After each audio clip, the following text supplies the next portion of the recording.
All right, music fans, welcome back. Harmless Dave here, talking real music in real time for a few real people out there just like you and just like me.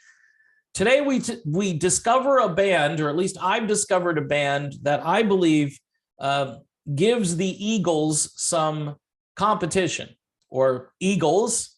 Some people say you're not supposed to say the Eagles, but I do it.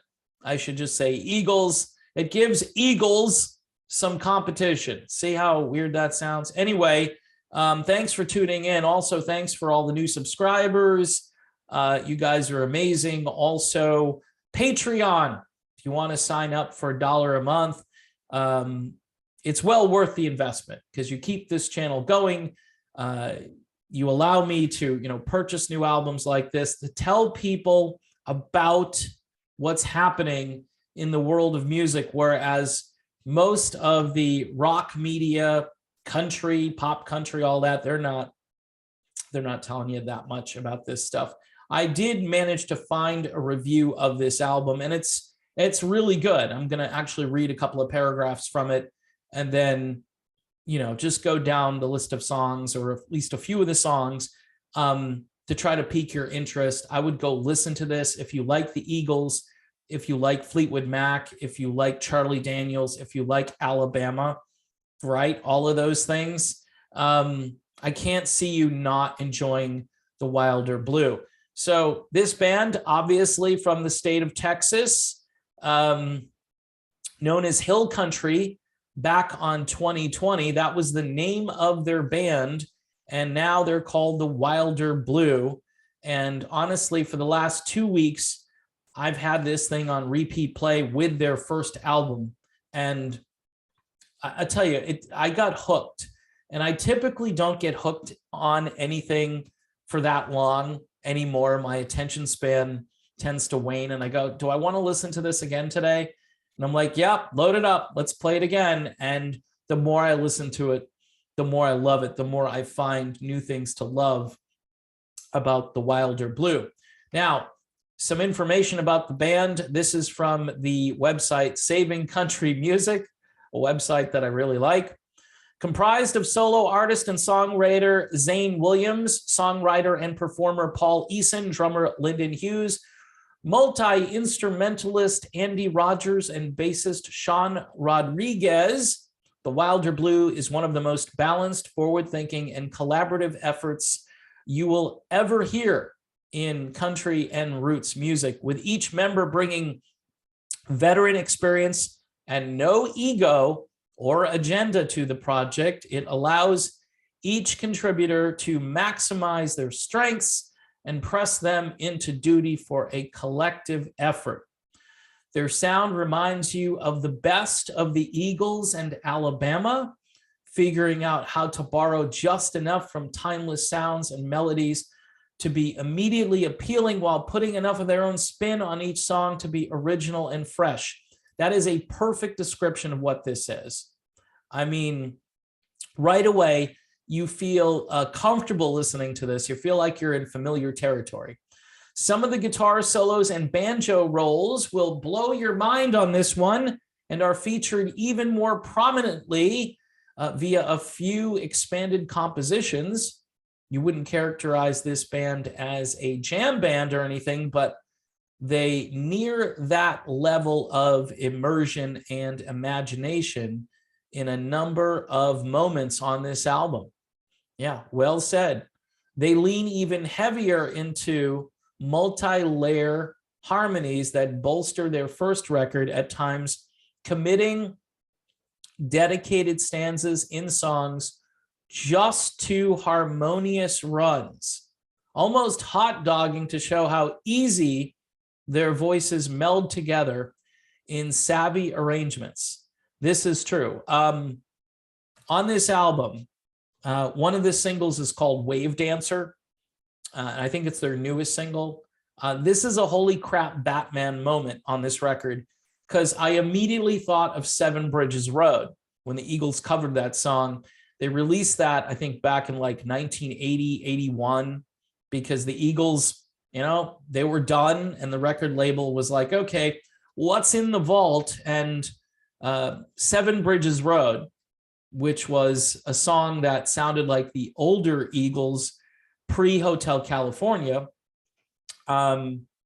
It still, I think, did probably top 20, maybe even top 10 on the charts. The Wave Dancer on this will remind you of that, and maybe even a little bit better.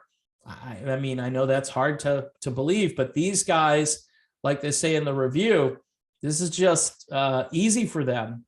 And it's so awesome to hear great harmonies in this style. What do you hear on the radio that has anything that's dedicated to the human voice and not some computer generated nonsense, right? So they go on here. The Wilder Blue features an elevated level of musicianship compared to what you're used to from a Texas country band, while remaining not just accessible to all audiences, but incredibly infectious.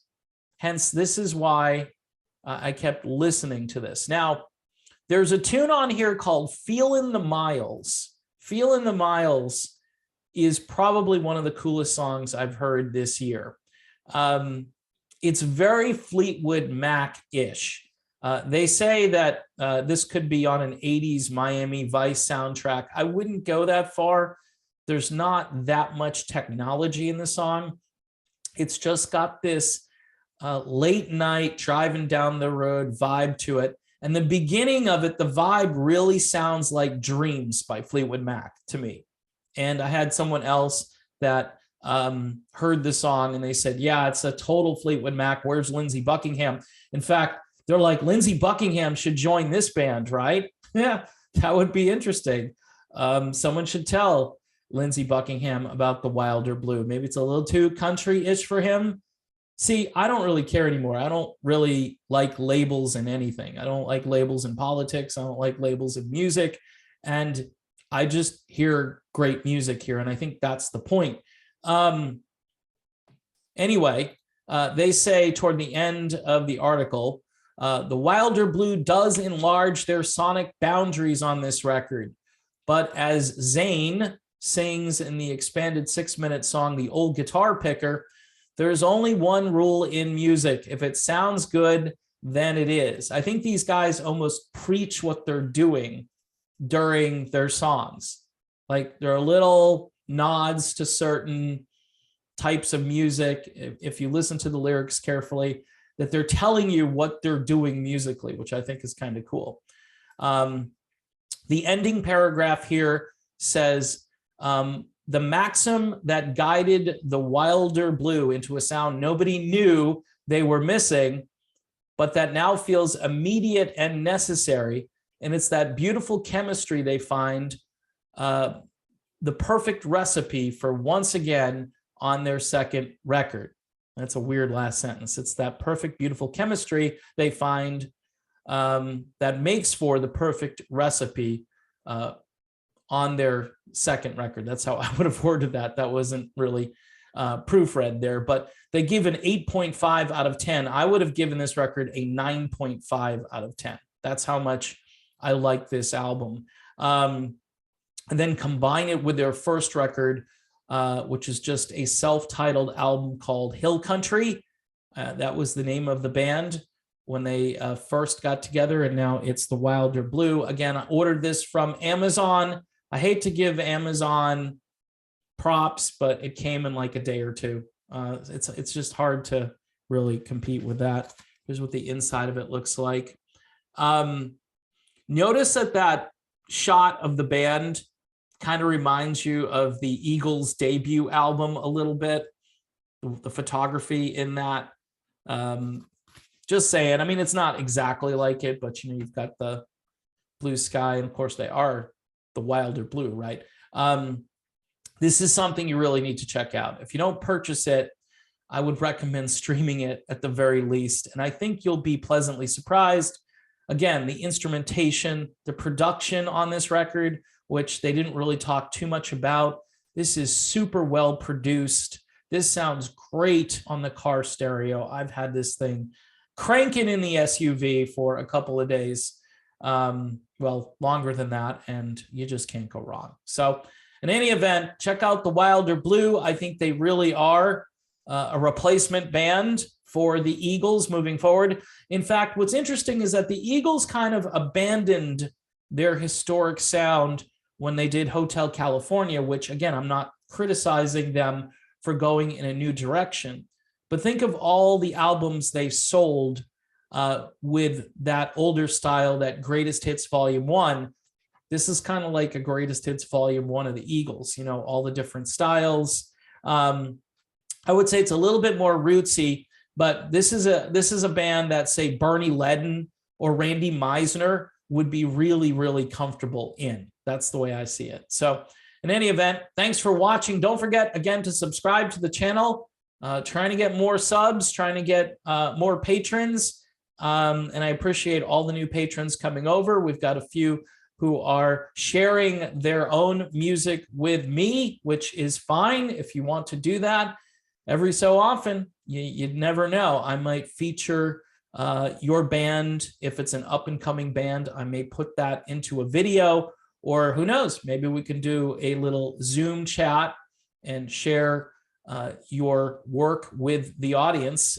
We had a gentleman who shared a song with me yesterday or the day before, and I really liked the song. And I said, hey, you put out an album, and we'll certainly give you some airtime here on this little platform. All right. Thanks for watching. Have a great day.